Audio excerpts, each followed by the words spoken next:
বন্ধুরা, এই দেখুন আজকের আমি ইলিশ মাছ দিয়ে বেগুন দিয়ে আলু দিয়ে ঝোল বানাবো। দেখুন কিভাবে বানাবো।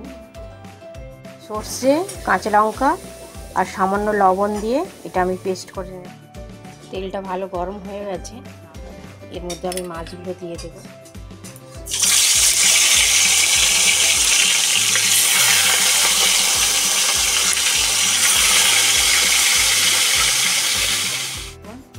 মাছ ভাজা আমার রেডি হয়ে গেছে।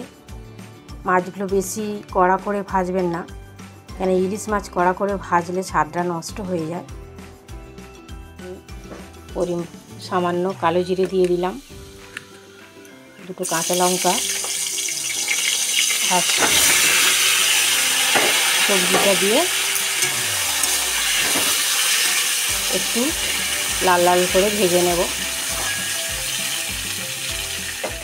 সবজিগুলো ভাজা হয়ে গেছে, এর মধ্যে আমি হলুদ গুঁড়ো, লবণ মিশিয়ে একটু কষিয়ে নেব।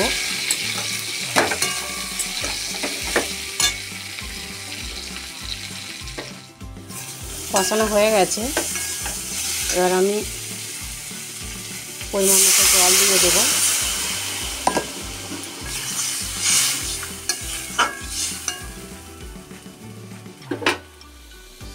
দিয়ে ঢাকা দিয়ে ঝোলটা ফুটে গেছে, এর মধ্যে আমি এবার মাছ ভাজাগুলো দিয়ে দেব।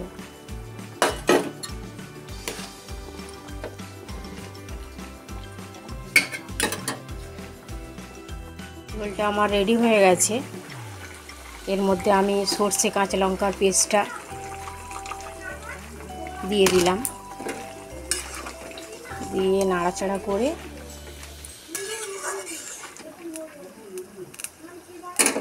গ্যাসটা অফ করে দিলাম। বেশি ফোটালে সর্ষে তেতো ভাবটা বেশি তেতো হয়ে যাবে। আমার রেডি আলু বেগুন ইলিশ মাছের ঝোল। যদি রান্নাটা ভালো লাগে লাইক কমেন্ট শেয়ার করবেন।